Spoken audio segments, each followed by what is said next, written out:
The Masque of the Red Death by Edgar Allan Poe.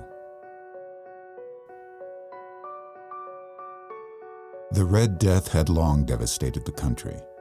No pestilence had ever been so fatal or so hideous. Blood was its avatar and its seal. The redness and the horror of blood. There were sharp pains and sudden dizziness, and then profuse bleeding at the pores with dissolution. The scarlet stains upon the body, and especially upon the face of the victim, were the pest ban which shut him out from the aid and from the sympathy of his fellow men. And the whole seizure, progress, and termination of the disease were the incidents of half an hour.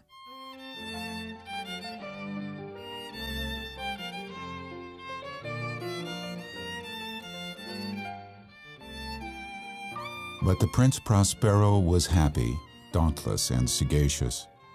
When his dominions were half depopulated, he summoned to his presence 1,000 hale and light-hearted friends from among the knights and dames of his court, and with these retired to the deep seclusion of one of his castellated abbeys. It was an extensive and magnificent structure, the creation of the prince's eccentric, yet august taste. A strong and lofty wall girdled it in, and this wall had gates of iron.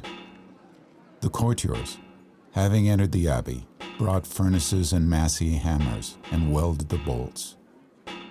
They resolved to leave means neither of ingress or egress to the sudden impulses of despair or of frenzy from within. The abbey was amply provisioned, and with such precautions the courtiers might bid defiance to contagion. The external world could take care of itself. In the meantime, it was folly to grieve or to think. The prince had provided all the appliances of pleasure. There were buffoons, there were improvisatori, there were ballet dancers and musicians. There was beauty, there was wine. All these and security were within. Without was the Red Death. It was toward the close of the 5th or 6th month of his seclusion, and while the pestilence raged most furiously abroad, that Prince Prospero entertained his 1,000 friends at a masked ball of the most unusual magnificence. It was a voluptuous scene, that masquerade. But first, let me tell of the rooms in which it was held. There were 7, an imperial suite. In many palaces, such suites form a long and straight vista, while the folding doors slide back nearly to the walls on either hand so that the view of the whole extent is scarcely impeded.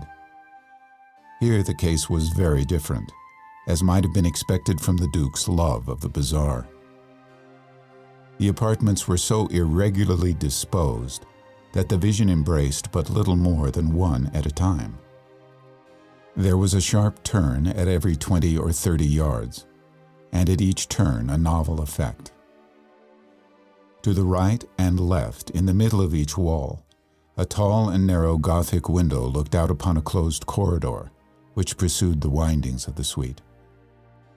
These windows were of stained glass, whose color varied in accordance with the prevailing hue of the decorations of the chamber into which it opened. The 7th apartment was closely shrouded in black velvet tapestries that hung over the ceiling and down the walls, falling in heavy folds upon a carpet of the same material and hue. But in this chamber only, the color of the windows failed to correspond with the decorations. The panes here were scarlet, a deep blood color. Now in no one of the 7 apartments was there any lamp or candelabrum amid the golden ornaments that lay scattered to and fro or depended from the roof. The eastern extremity was hung, for example, in blue, and vividly blue were its windows. The 2nd chamber was purple in its ornaments and tapestries, and here the panes were purple. The 3rd was green throughout, and so were the casements. The fourth was furnished and lighted with orange, the fifth with white, the sixth with violet. There was no light of any kind emanating from lamp or candle within the suite of chambers. But in the corridors that followed the suite, there stood opposite to each window a heavy tripod bearing a brazier of fire that projected its rays through the tinted glass, and so glaringly illuminated the room. Thus were produced a multitude of gaudy and fantastic appearances. But in the western, or black chamber, the effect of the firelight that streamed upon the dark hangings through the blood-tinted panes was ghastly in the extreme, and produced so wild a look upon the countenances of those who entered, that few of the company were bold enough to set foot within its precincts. It was in this apartment also that there stood against the western wall a gigantic clock of ebony.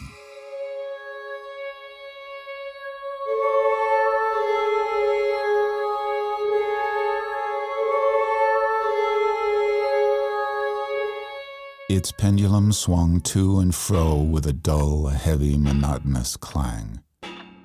And when the minute hand made the circuit of the face, and the hour was to be stricken, there came from the brazen lungs of the clock a sound which was clear and loud and deep and exceedingly musical, but of so peculiar a note and emphasis that at each lapse of an hour the musicians of the orchestra were constrained to pause momentarily in their performance to hearken to the sound. And thus the waltzers ceased their evolutions, and there was a brief disconcert of the whole gay company. And while the chimes of the clock yet rang, it was observed that the giddiest grew pale, and the more aged and sedate passed their hands over their brows, as if in confused reverie or meditation. But when the echoes had fully ceased, a light laughter at once pervaded the assembly. The musicians looked at each other and smiled, as if at their own nervousness and folly, and made whispering vows each to the other that the next chiming of the clock should produce in them no similar emotion. And then, after the lapse of 60 minutes, which embrace 3,600 seconds of the time that flies, there came yet another chiming of the clock, and then with the same disconcert and tremulousness and meditation as before. But in spite of these things, it was a gay and magnificent revel. The tastes of the Duke were peculiar. He had a fine eye for colors and effects. He disregarded the decora of mere fashion. His plans were bold and fiery, and his conceptions glowed with barbaric luster. There are some who would have thought him mad. His followers felt that he was not. It was necessary to hear and see and touch him to be sure that he was not. He had directed, in great part, the movable embellishments of the 7 chambers upon occasion of this great fete, and it was his own guiding taste which had given character to the masqueraders. There were much glare and glitter and piquancy and phantasm. There were arabesque figures with unsuited limbs and appointments. There were delirious fancies such as the madman fashions. There were much of the beautiful, much of the wanton, much of the bizarre, and not a little of that which might have excited disgust.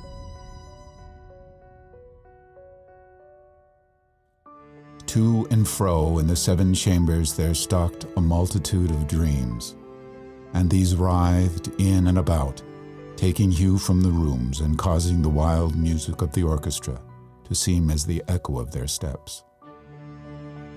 And anon there strikes the ebony clock, which stands in the hall of the velvet, and then for a moment all is still and all is silent save the voice of the clock. The dreams are stiff frozen as they stand. But the echoes of the chime die away.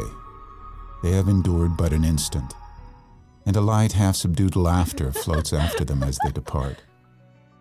And now, again, the music swells and the dreams live and writhe to and fro more merrily than ever, taking hue from the many tinted windows through which stream the rays from the tripods. But to the chamber which lies most westwardly of the seven, there are now none of the maskers who venture. For the night is waning away, and there flows a ruddier light through the blood-colored panes, and the blackness of the sable drapery appalls. And to him whose foot falls upon the sable carpet, there comes from the near clock of ebony a muffled peal, more solemnly emphatic than any which reaches their ears who indulge in the remote gaieties of the other apartments.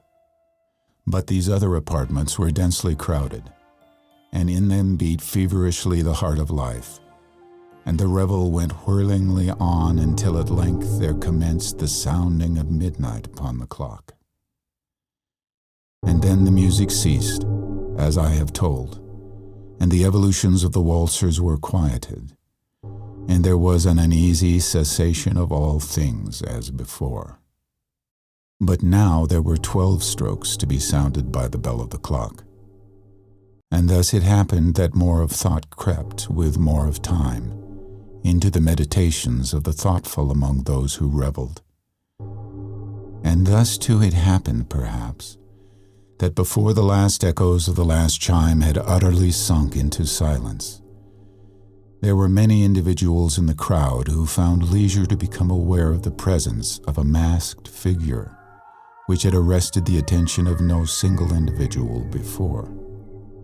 And the rumor of this new presence, having spread itself whisperingly around, there arose at length from the whole company a buzz or murmur expressive of disapprobation and surprise, then finally of terror, of horror, and of disgust. In an assembly of phantasms such as I have painted, it may well be supposed that no ordinary appearance could have excited such sensation. In truth, the masquerade license of the night was nearly unlimited. But the figure in question had gone beyond the bounds of even the prince's infinite decorum. There are chords in the hearts of the most reckless which cannot be touched without emotion. Even with the utterly lost, to whom life and death are equally jests, there are matters of which no jest can be made. The whole company, indeed, seemed now deeply to feel that in the costume and bearing of the stranger neither wit nor propriety existed. The figure was tall and gaunt and shrouded from head to foot in the habiliments of the grave. The mask which concealed the visage was made so nearly to resemble the countenance of a stiffened corpse that the closest scrutiny must have had difficulty in detecting the cheat. And yet, all this might have been endured if not approved by the mad revelers. But the mummer had gone so far as to assume the type of the Red Death. His vesture was dabbled in blood, and his broad brow, with all the features of his face, was besprinkled with the scarlet horror. When the eyes of Prince Prospero fell upon this spectral image, which with a slow and solemn movement as if to more fully sustain its role stalked to and fro among the waltzers, he was seen to be convulsed in the first moment with a strong shudder either of terror or distaste, but in the next his brow reddened with rage. "Who dares?" he demanded hoarsely of the courtiers who stood near him. "Who dares insult us with this blasphemous mockery? Seize him and unmask him that we may know whom we have to hang at sunrise from the battlements."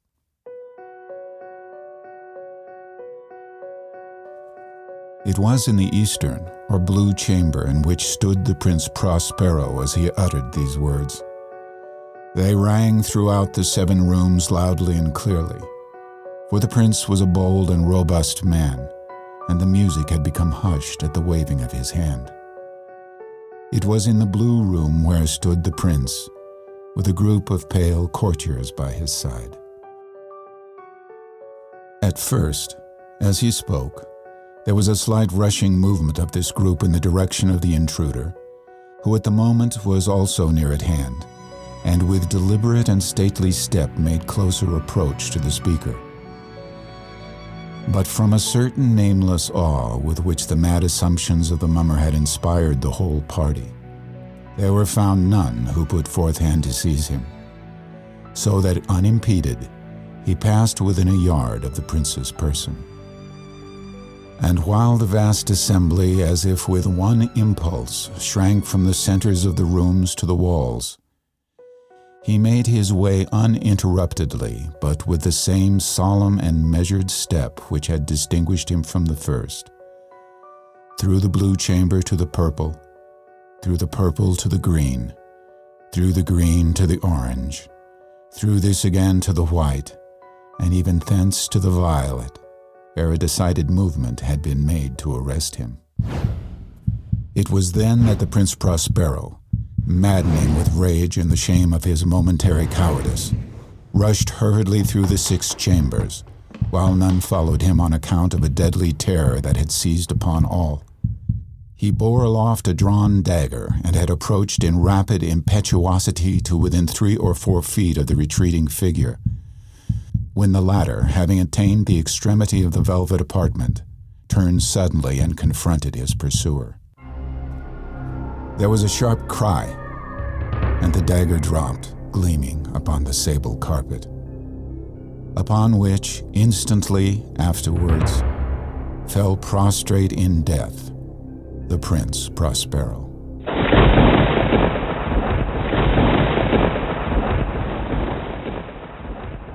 Then, summoning the wild courage of despair, a throng of the revelers at once threw themselves into the black apartment and, seizing the mummer, whose tall figure stood erect and motionless within the shadow of the ebony clock, gasped in unutterable horror at finding the grave cerements and corpse-like mask which they handled with so violent a rudeness, untenanted by any tangible form.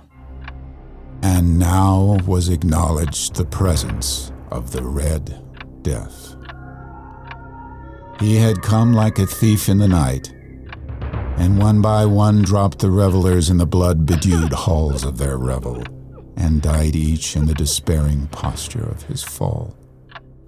And the life of the ebony clock went out with that of the last of the gay, and the flames of the tripods expired.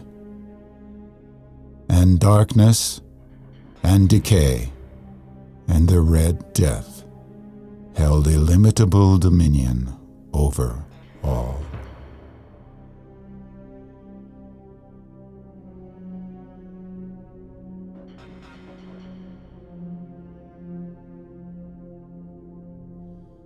You've been listening to a Wonderland Radio Theater production of the Edgar Allan Poe classic tale, The Masque of the Red Death. Join us again this Thursday evening at 6 o'clock and again on Sunday, same time, for another Wonderland Radio Theater Classics production.